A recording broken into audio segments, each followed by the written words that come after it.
What's up, everybody? It's Greg with Delta, and this is the Be the Difference podcast. This podcast is all about making you a better person in your life and in your business with coaching on sales, leadership, mindset, marketing, everything under the sun when it comes to being an entrepreneur. And we bring on guest speakers. Today, I've got the honor and pleasure of welcoming, for actually the second time, you guys just don't know about it, Mr. Chandler Walker, right? That's right. Chandler, like from Friends. Walker, like the Texas Ranger. Glad we figured it out this time. Maybe, hopefully, fingers crossed. Yeah. So we had originally started recording previously, and we were having audio issues and video issues and all kinds of stuff. So we had to reschedule. But I think that today is going to be the day. It seems like we're rolling, we're hopping, popping, and we're rolling. So for those of you that don't know Chandler started his entrepreneurial journey after graduating from the University of Nevada, Reno, with a degree in biochemistry and foregoing a medical pathway to pursue a brick and mortar wellness facility. He then pivoted into an online health practice a year before the COVID lockdowns. After scaling both business to the seven-figure level and doing 3,000 to 4,000 sales consultations, Chandler was frustrated with the way sales were taught. He was tired of the old school objection handling, aggressive tactics, and salesy attitude taught by most sales trainers. So he looked back at what he was doing. He combed through his notes and he created Compassion Conversations, a therapeutic-driven, psychological-based sales system centered around compassion and care. Chandler has taught over 3,000 people his system of Compassion Conversations and has the goal to change and redefine the landscape of sales altogether. He also regularly invests in crypto markets. He bought Ethereum when it was $15, obtaining a 20,000% increase and turning $250 into $50,000. That's phenomenal. Yeah, that was a Hail Mary. I was like 26 and I was like, what do I do with all this money for my business profits? And Ethereum was new. And I was like, I don't know, it might be a scam. Let's YOLO some money into it. And it worked. There we go. That's a hell of a turnaround, man. Yeah. I was like, wow, no, I'll probably never accomplish that again, but that's something to remember. But it starts with taking those chances, right? And just being like, let's try it. You know, most people think about it and think about like, well, will I do it? Will I not? And then they end up not doing it. They think about it to death, and then they're like, later on, they're like, man, I should have done it. Yeah, and they do that with everything. Yeah, exactly. The whole life. Yeah, and it's true. If you take that leap, make that decision, you're going to have some failures, but at some point, you're going to have these massive success that comes out of it. I think one of the best books I've read recently was the Bezos Letters, and he talks about just failing in an astronomical fashion. So that way, when you have successes, they're incredible. Yeah. Yeah, no, that's I've never read that, but that sounds phenomenal. And most success books from pretty much any high level influencer / entrepreneur / business owner / billionaire like that, like the Grant Cardones, the Donald Trumps, all that. They all talk about a lot of the same stuff about their failures and how they push past those in order to have the successes. So there's a saying, or there's two things. One is in Grant Cardone's 10X. At the end of the 10X rule, he has these list of like all these traits of successful people. And one of them that stuck out to me was that successful people are decisive. They make their decisions quick. Like they don't sit there and dwell on it. They're just like, am I going to do it? Yep. And then they go forward and they understand that even if it doesn't work out, they're going to be able to pivot quickly if they need to. And then there's a story of Napoleon Hill, of when he had the opportunity and when he met with Andrew Carnegie, and he had the opportunity to write Think and Grow Rich. And he met with Andrew Carnegie, and Andrew Carnegie offered him, he spent like a weekend when he's interviewing him. And Andrew Carnegie was like, hey, you want to spend the weekend with me in my estate? And he did. And he got to get all this information from him. And at the end of it, Andrew Carnegie was like, hey, I got an offer for you. I want to offer you an opportunity to interview all the most wealthy individuals, and I'll get you those connections in the United States and across the world. And you'll be able to understand and write about the how they've been able to find success and share that with the world. However, I'm not going to pay you for it. Like, you're not going to get paid for it. There's no guarantee of pay, and it's only going to be based on how well you do. And when he gave him this opportunity, he thought about it for a second, and it took him 18 seconds to think about it. And then he agreed. He said, yes, let's do it. Right. And after he wrote Think and Grow Rich and it blew up, he ended up sitting with Andrew Carnegie again. And he said, dude, you were basically, he was like, you were seconds shy from me closing that deal. And he says, what do you mean? He said, well, when I made that offer, he had a little watch in his hand. And he said, I was watching the seconds and I gave you 30 seconds to make a decision. And he said, and it took you 18 seconds. And if you'd hit 30, I'd have closed it off. I said, nope. He's like, well, why does that matter? And he said, well, why do you think? You've interviewed all these successful people. What do you think? And he was like, all successful people are decisive. They just make a decision. And he said, he's like, I gave that opportunity to 4 other people. He said, of the 4, all 4 of them said they wanted to think about it. Of those 4 that said they want to think about it, 2 actually came back and said, no, thank you. The other 2 never came back. And they were all like, at the time, they were more prestigious writers than Napoleon Hill was. But what does history remember? History remembers Napoleon Hill. Yeah, exactly. So just goes to show you. It's true. Yeah. It's sometimes the people who think on something for days on ends and can't make a decision, they're stuck in that like paradox of choice and they never actually get anywhere. The people who make the decision, even if it's a good decision or a bad decision, they learn from their failures or they learn from their success and it allows you to grow. And sometimes that quick decision you make is the decision you make that actually transforms the entire way your business operates and functions or your life. Yeah. And also like just to kind of expound on that is when you make a decision and let's say that you do hit failure, in every single failure you hit, there is success that's embedded within it. You just have to analyze it for a second, say, okay, what can I learn from this? Right. And it could be something that could completely change your mindset. It could be something that completely changes and transforms your business, but there's a seed of success within every single failure that you have and something to learn and take away from. And so that's why it's just important to take those chances. Yeah, exactly. It's like science. You want to test, hypothesize, repeat, and your failures are what you learn from and grow from. And then you repeat, you try to break it. If you get a success, you try to break it, you repeat, and you consistently just keep going with that and figure out that failure doesn't matter. What matters is pushing the needle and consistently making those decisions to change and challenge what you're doing. Absolutely. Absolutely. So Chandler, compassion conversations. Yeah, so compassion conversations. This was sort of born out of my own madness. I'm like, look at me. I'm in a flowery t-shirt. I'm a nice guy. I don't like to be manipulative and like punch people when I'm selling. And so I was this young kid who got out of a med school track, and I was like, all right, I don't want to feed people pills for a living. So I got out of that, and I moved into this brick and mortar, and we were selling a higher end service for a brick and mortar. It was a wellness facility, so usually around at least $2,000 to $3,000 for about the first 3 months working with us, which is pretty high end for a wellness program or a gym type program. Yeah. And what I figured out along the way was that I obviously had to sell this thing. And to be able to sell, I started hiring sales coaches. And a lot of them were like, you just got to be more aggressive. You got to stab them with the knife and then twist it. And then if they cry, they buy. And I was like, what am I doing? This isn't my life. I may as well just quit this too if this is what I have to do. So then I went back, and just because I'm obsessive about this kind of stuff, I started writing down like how do I talk? How do I actually sell? What does a psychology-based solution look like based on cognitive behavior therapy? And how can I do that and include that into this process? And then I just started iterating one piece at a time. I would sell 20 people, then look at it, 20 more people, then look at it, 20 more, and just to the point to where I just got to the level to where I was able to scale it and grow it and create this name for a program behind it. Yeah, that's a phenomenal. And what I like about it is that I think this happens in almost any sales industry. I was taught very similarly when I got into sales back in 2017, 2018. It was very pushy and I felt very uncomfortable. And just to be very candid and transparent, I did what they told me to do. And I was just like, all right. And yeah, I'll do it. All right. Whatever you say. That's what I got to do. Like, okay, coach.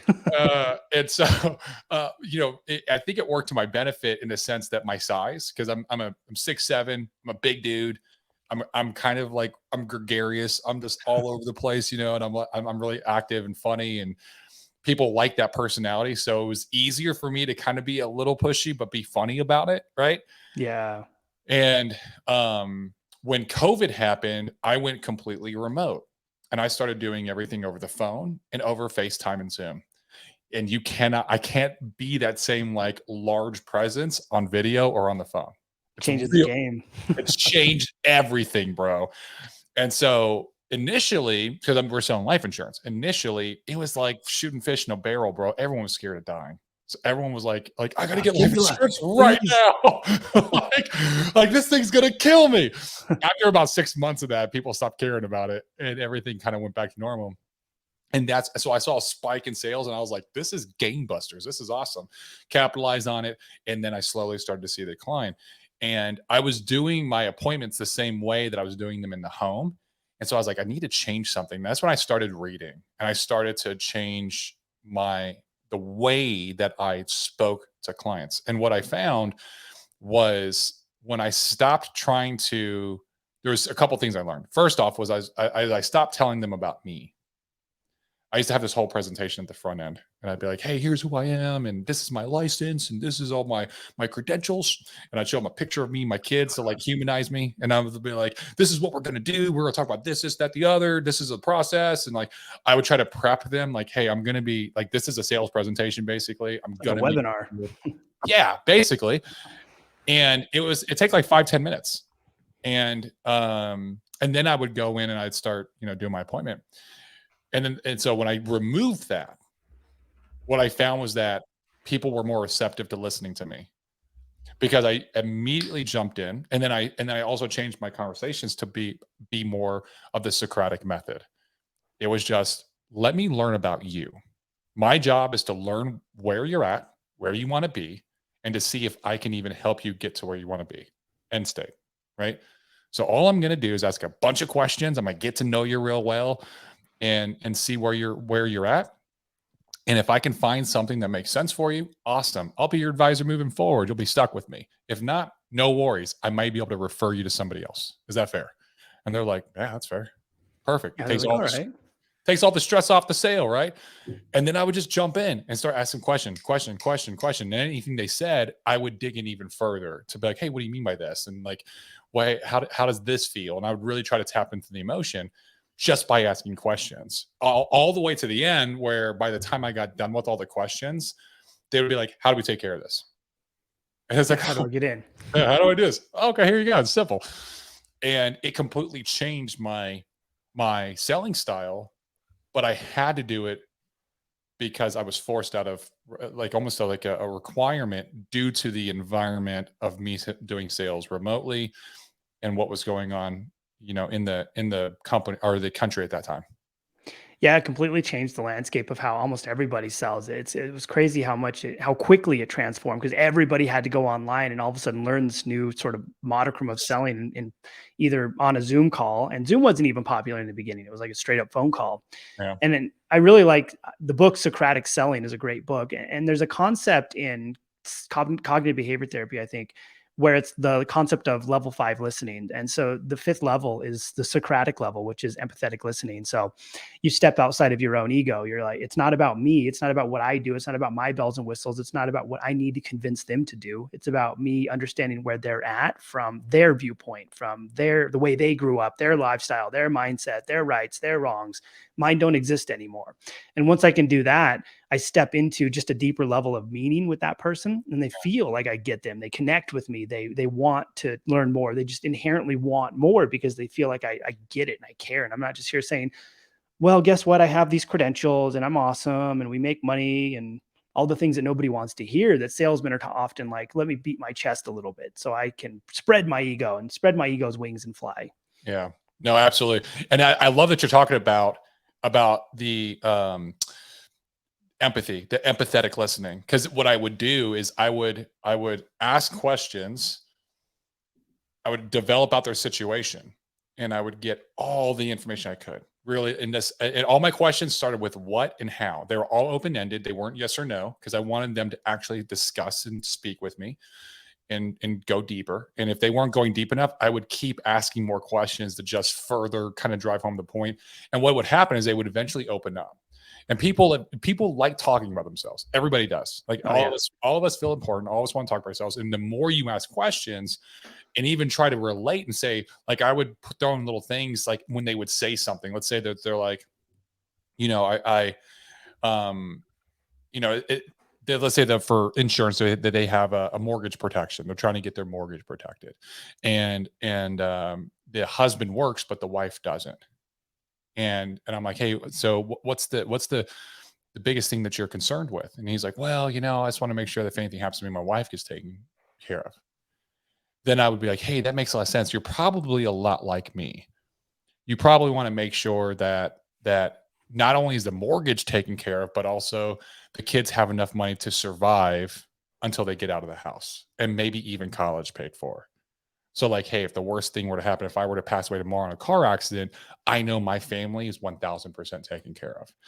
And then they would be like, oh yeah, absolutely. And what I do is, since I started that question off with, you're probably just like me, it creates this small connection between us. Like, I understand you.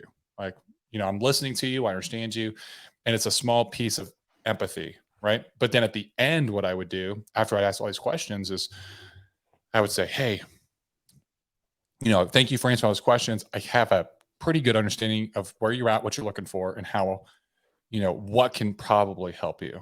So let me go ahead and run through all these questions or all this information and make sure I understand it. If I'm missing anything, please feel free to correct me or fill me in. And they're like, okay, yeah, it's fine. So, and then I tell them a story about them. I tell them their story from my perspective, and I tell it like a story, right? And it shows that I'm empathetic. I'm listening. I've been taking notes. I understand their situation, right? And what it does is it creates an appreciation within them that they feel now obliged to reciprocate and listen to me because I listened and understand them. And I would tell, I even get like into it. Like, I'm like, so it sounds to me like the reason that you're reaching out is because, you just got this new house. You wife doesn't work. You have kids at home and you want to make sure, hey man, the worst thing happens that my wife's going to be able to keep the house because I don't want her to have to lose the house or the kids to lose the house or her have to shack up with somebody if I were to pass away tomorrow just to be forced into doing that to keep the house. So I need to get something in place, sooner rather than later in order to make sure that that's completely taken off of my plate and I have peace of mind. I don't got to think about it anymore. Right. And now you're super healthy. You have no issues, blah, blah, blah. And I'm going through, but I'm telling them like it's a story. And because stories sell and it draws an emotion. And at the end, I just say, hey, does that all sound about right? And they're like, yeah, that's right. And that's the point when they're like, how do I get this taken care of? Right? Because it's tapped into so much emotion at that point. So, and you're right. It's all about empathy. Yeah, exactly. And it's kind of like these paradoxical thought patterns that people go through, and our job is to recognize and understand these and reframe those thoughts and beliefs to align with where we're at and what they need. And so I think it's really interesting when we go through the idea of, hey, you're probably a lot like me. And that, so you're reframing the thought and belief from a distant relationship to a close relationship. Oh, I am like you.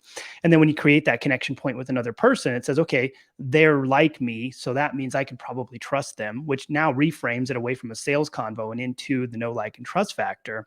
Mhm. And I think that gives you just it drops that sales resistance dramatically. It And then does. the idea of revisiting what they were talking about. So, hey, because you let me know if I got this right. And then you kind of just bang out what they said and tell them a story of exactly what they said. It makes them feel like, okay, he gets me. He understands me. He listened to me. He respects me. And that's what I need. That's exactly what I need, because often they're spitting it out to you and they don't even know what they're saying because it's going through their head so much. But when you spit it back to them, now it's real. Yeah. And so once you create that connection point, make it real, you reframe them from what am I doing here to, wow, I think I really need this to make this work. So true, man. And a lot of these little things, they're powerful um, in terms of making these connections, especially with the know, like, and trust. Like I like to do the, hey, you sound like you're just like me, and then I'll say something, and it'll be basically a repetition of what they said with like a little added extra, or like a an assumption based off of what they said of like kind of a secondary or tertiary thought that would follow it. That's really closely related. So I do that, and then I also do it's I ask them, hey, would you be open minded about X Y Z? Right, and what that does is everyone's open minded. Everyone wants it. No one's gonna be like, nah, man, I'm closed minded. Like if Yeah, you no, were I to don't ask a want room that. of 100 people, it'd be like, hey, who here thinks they're open minded? Like 100 people would raise their hand, right? Exactly. Yeah, I am. Yeah. So if anyone's like, no one's gonna be like, nah, man, I'm closed minded. So as starting off a conversation, you could do that in a lot of ways. You can start off the sales conversation of like, hey, we're gonna just want to have a conversation, see what you're looking for, see, where you're at, what you're looking to accomplish, and see if this product or service can even get you there. And then we'll take it from there. And then ending that off with, would you be open minded to talking further? Right. And then they're gonna be like, yeah, that'd be fine. Because yeah, I want to be open minded. Or even at the end, after you talk through everything and you do that um I call tactical empathy, right? You go through and you're very tactically putting this empathetic story to be like, hey, is that all about right? And they're like, yeah, that's right. You understand me. Then it's like, hey, would you be open minded to hearing some of the solutions I have for you? And then they'll be like, yeah, absolutely, right? Because and now what it does is it kind of tunes their brain into like, I got to pay attention right now, and they're going to be more likely to absorb everything you're saying. Yeah, and I like the phrase too when I'm talking to someone is "would you even be?" Because then it gives them sort of gives them an out, and it kind of challenges them like, "Would you even be open to this?" Instead of "Hey, why don't we do this?" Is more forceful. It's me telling them what to do, and Mhm. if I tell someone what to do, they can doubt it and they can say, "No, no, no, I'm not interested." But if I say, well, do you think you'd even be open to maybe chatting about this? Mhm. I just kind of reduced and minimized the aggressiveness that they'd expect from a salesperson. And I put the ball in quote unquote their court to make the decision. And so if you make it seem like the other person is making the decisions, they're much more likely to actually consistently and follow forward with what you're doing and follow with your pace. And so I think one of the biggest fallacies in sales is you need to control the conversation. You need to be on your script, and your script needs to be in front of you or on your phone like this while you're talking to the person the entire time. But in reality, it's make it so that they're in control, because then they'll be much more agreeable to doing what you need them to do every step of the way. The person that speaks the least is the one that's actually in control of the conversation. Exactly. Because you're listening, and you're the whole time you can be analyzing like, hey, I need to ask this question to take him this way. You can start to learn and think on your feet really quickly when you do this. And you can listen to people and be like, I know exactly what they're going through because I've heard this conversation before. I know what question to ask to get to the exact pain point that I need to get to in order for them to admit this pain point, because that's where it is. It's in the emotion. They have to admit that there's a problem that they want to fix. And when you look at sales the way I see it, and this is also through reading and studying, it's all about getting people to make a decision. It's just getting them to empowering them to make a decision, whether that's for your product or not. It's still just to get them to make a finalized decision, right? And if you do it in that sense of helping them to make a decision, and you do that through educating them, you do that through asking the questions, having them understand their scenario, verbalizing it, it makes your process a lot easier, because then you're not just trying to sell them, you're trying to get them to understand their decision, or the decision that's laid in front of them with all the variables and why they want to make or don't want to make that as their choice. Exactly. And that puts, I think it's really neat when you put the quote unquote ball in their court and they're making the decision, because when they say it, it's real. When I Yeah. say it, they doubt it. And it's really interesting because then they feel like they're making the decisions. They're in the power. They're the person who's moving their life forward, making this thing to take the next best step. And I think one of the processes that I really like, in addition to hammering out the questions. So, hey, where do you want to be in life? Oh, I want to be here. Oh, okay. Well, why would that be important to you? Oh, because of this. Oh, gotcha. What makes that exciting? Okay. And then moving along and seeing what decisions they've made along the timeline of their life. So tell me a little bit about how often you've done this. Like, have you made this, have you talked about doing this before? Have you looked into doing this before? Oh yeah, I have. Okay, well, why haven't you done anything? Oh, Mm. because of this and that and this. So now you look at humans, they're humans are basically motivated by empathy and feelings and then habits. So if I can understand and define empathy and feelings across the board and habits along the timeline of their life, I now have everything I need to help them recognize and understand the real points of failure and the real points of why they're not where they're at or why they haven't been able to make a decision. And often that's a shock to them. They have no idea that they've been doing this because these patterns we create are unconscious patterns. It's like the concept of unconscious competence. I Mhm. just consistently do something. I don't even know I'm doing it.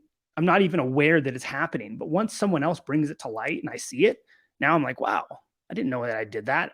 And this is often why people sabotage or can't make decisions or just can fail over and over and over again and never really know why. Absolutely. I love the concept of unconscious competence and unconscious incompetence, and that whole like cycle that Exactly. you go through as you learn something. And you're and the way that you're pointing it out, it's like unconscious competence can also be a hindrance to you because it could be a bad habit that you are unconsciously competent at. Exactly. It's like you Right. keep doing the bad thing over and over again. You're like, why do I keep failing? Well, here's what's going on. Yeah, absolutely. And then having an outside source kind of walk you through that, like a sales professional walk you through that, it makes it, dude. You can have some phenomenal conversations with people, and pointing some things out and like helping them to understand. But the best way to help them understand is not to tell them; is to ask a question, right? Exactly. And So, that's it. And that's why the unconscious competence and the idea of figuring out like what's going on in your life is so important because it's have you done this in the past? Oh yeah, a few times. Oh, gotcha. Well, why haven't you really been able to get to where you want to be? Oh, because of this. Oh, gotcha. Has that been a pattern? Have you done that a few times? Oh yeah. Why do you think that is? I'm not telling them anything. They're realizing it in that moment. yeah, yeah. So I want to ask you some questions and see, and we can go over it together, how you would handle certain sales situations. Let's do it. Let's do it. I like it. Okay. So, um, what's the best way that you like the best questions or methods you use to invoke emotion into the client in the sale? I think the best way to invoke emotion is using questions as your basis and your factor. So, hey, someone comes in and says, "Hey, I want to lose weight," for example. Oh, gotcha. Well, why do you think you want to lose weight? Because I want to look great in a bikini. Oh, me too. I'd love to be on the beach and just be banging in a bikini. But why do you think that's important to you? Why does it matter what a bikini looks like? Because when I'm out there, I want to feel good. Oh, okay. And when you say feel good, what do you mean by that? Well, I feel like people are looking at me and judging me. Oh, gotcha. I imagine that probably doesn't feel very good. No, it's terrible. Oh, okay. Well, so why does it matter why anybody looks at you or what they say though? I just invoked an incredible amount of emotion in that little timeline and that little piece that I worked through because I forced them to tell me the superficial thing, I want to lose weight, and move that all the way down to the real thing. I'm embarrassed in my own skin. I think other people are looking at me. They're judging me. I don't like myself. I don't like myself in my own skin. And that's the explosion moment. Yeah. And so, and for the listeners, there's two things that you can highlight when it comes to emotion. You can highlight an emotion that's going to get people to move, by the way. You can highlight emotion that's going to get them away from pain because people like in our brains are designed to for us to thrive and that means or sorry survive not to thrive, and that means we got to stay away from pain and danger as much as possible. That's what our biochemistry is all made up of. So when you can pinpoint a pain source and you can really pinpoint it and you can find a way to drive away from it, a resource that can drive them away from it, they're more likely to do it. Another reason that they move is to go towards pleasure. Okay. Now, almost across the board, people are more willing to go away from pain than they are to go towards pleasure. So pain actually sells better, right? Now, you could also, in that same exact scenario that Chandler's talking about, he could have also said, "Hey, you know, why do you want to lose weight? Hey, I want to sit in a bikini. Hey, imagine your perfect body. Imagine exactly what you want to be. Okay, how would it feel to be able to be on the beach in the bikini of your choice, feeling looking like you want to look, feeling how you want to feel? How does that feel? Right? Same thing, invokes that emotion, gets them to imagine a potential future. People only make decisions if they can first, people make decisions twice. They make decisions when they think about it and then they make decisions when they actually act. They have to be able to imagine that scenario before they can actually decide to do it. So putting them into a future point in time where they're away from pain or towards pleasure, and if you're really good, you can do both, right? And then painting that picture for them and having them describe how it feels being in that position. What you're doing is you're helping them to imagine getting there, achieving it, which now is creating bonds that is possible. And now you're taking your product or service, right?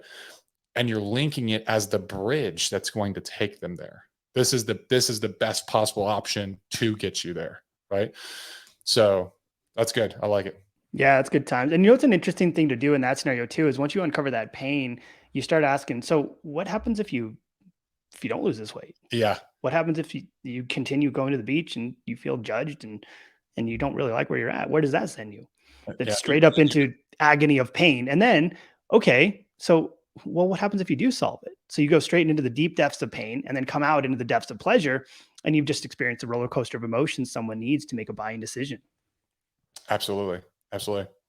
Um, what about when somebody, what about when somebody is you're in a sales conversation and this person has talked to other of your competitors and they're like, well, no, that doesn't work like that. This is how it works. Blah, blah, blah, blah, blah. Right. And because they feel like they got some information either from a competitor or from a friend or a family member, and you can feel that opposition start, right? Like you got to explain how it works, and they're like, "No, this is how it works." And you're just like, "Dude, like, bro, this is my profession. You're overweight. Like, let's be real here." How do you handle those moments? Yeah, usually what I'll do is I'll kind of go to the ridiculous sometimes. I'm like, yeah, I get it. There's a lot of information out there. There's a lot of people out there. There's YouTube. There's randos on the street trying to sell weight loss. You've got that friend over there telling you what to do. And I just, can I ask you a weird question? I'll Mhm. say, yeah, sure. How has that information helped you out so far? I drop my tone from a place of love, care, and concern. I'm just I'm just curious because we're sitting here today because it sounds like maybe you don't need any help, but it sounds like you're kind of still looking for that solution. So I'm just curious, if you have the information, why are we still here? That's a good one. And what that does is it takes them from a position of certainty to one of doubt. So, Exactly. and that's what you're trying to do. So, in a very similar fashion, I asked them, "Hey, well, what do you actually know about it?" Like, and I get them to try to teach me. And what that does is they start to search their mind there, and they go to try to explain it, but 9 times out of 10 they can't. And so what I'm trying to do is get them to doubt the source of information that they got it from, and realize that they've got the wrong information without me telling them that. Just being like, well, hey, what do you know about, counting your macros?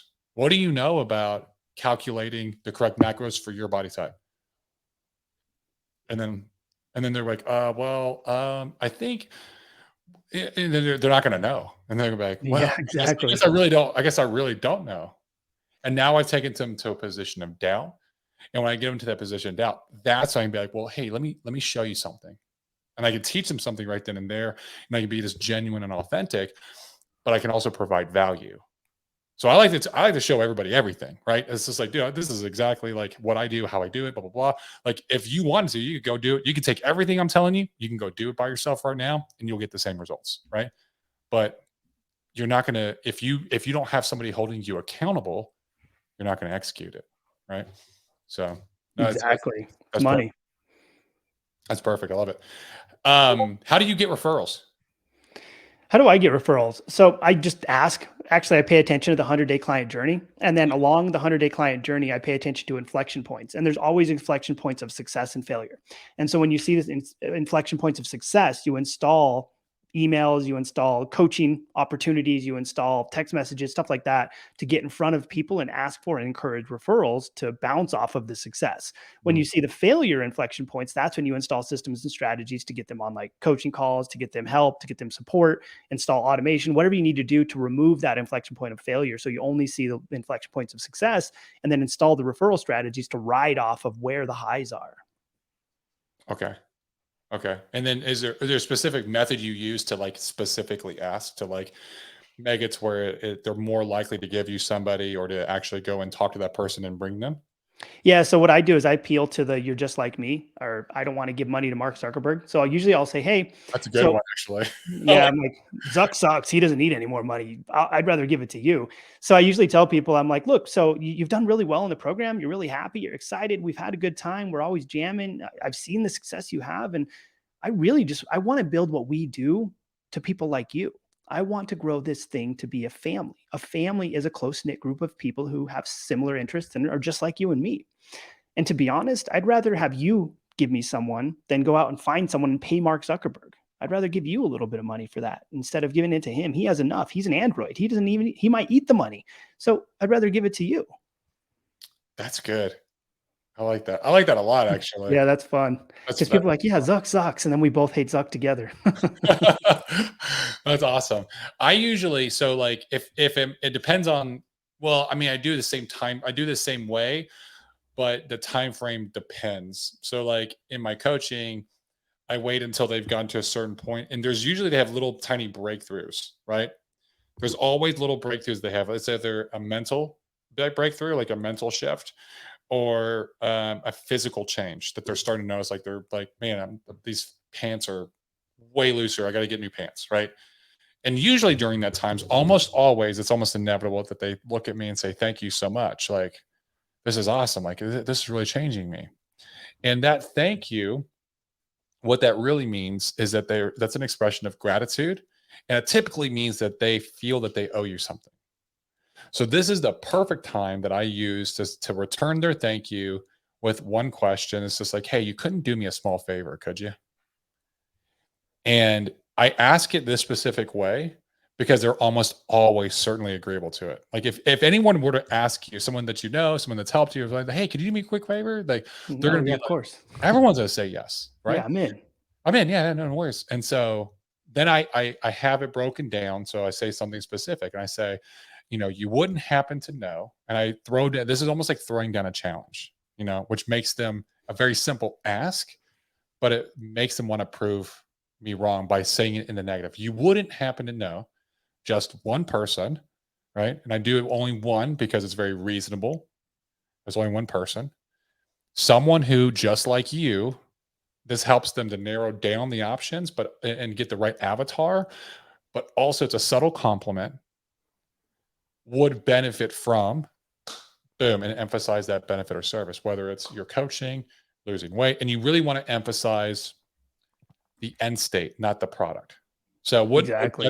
would benefit from changing their mindset, just like you have, and then you shut up. And what they'll do is they'll think for a second, and then you'll know when they think of somebody. And usually what I do is I jump in at that point and say, hey, don't worry, I'm not looking for their details right now. But who was it that you were thinking of? And what they'll do is they'll be like, oh, well, it was Steve. And say, oh, well, hey, can you do me another favor? And they're like, yeah, sure. What's up? I'm like, hey, next time you see Steve, can you share with Steve a little bit about how it was doing business with me? And see if perhaps Steve is open minded to taking a phone call from me and see if I can help him in the same way that I've been able to help you. And doing it this way is very non aggressive. Like I'm having them go talk, right? I'm not asking for Steve's information. I'm asking them to go talk to Steve, right? And what happens is that they're almost certainly going to go talk to Steve and they're going to be like, yeah, that's fine. I'd love to do that, especially if you provide a great value or service. And what'll happen is that now you're going to get referrals that are completely warmed up because think about like this. If someone's paying for your services or has bought from you and they haven't canceled, right? They obviously don't want to go and say, hey, I got this thing but I don't like it, I haven't canceled it, I'm still paying for it. Like no, they're not going to do it. It doesn't make any sense. If they're going to go tell somebody about it, they're going to brag about it so much because they're solidifying their decision, their own internal decision from buying your product or service. So then now they're really going to brag like, man, this guy's been great. I've been working with X amount of time. My mindset's completely changed. I mean, I've lost weight. I've done this, that, I got this product or this service, whatever it is. They're going to brag about it so much. Like you really got to talk to them. right? I thought about you specifically. I think that you could work with it. Just have a conversation. He's really cool. He's not pushy at all, right? Now you're going to have a very warm client that you can talk to and have another good conversation that you can continue this process with and continue on down the line, right? And so it's a really powerful way to get referrals. Yeah, Definitely. exactly. Create that connection point and then get people excited and juiced because they're already excited and juiced, and give them permission to go spread the word. Yeah. And if that person, let's say that Steve does start becoming a client and Steve has a great conversation with you, you know what happens? Steve goes back to the client, the original client, and says, "You're right. That guy's awesome. He was the best." Exactly. Right. And so what happens is it reinforces your original client because now they got congratulated by their friend that they went and talked to.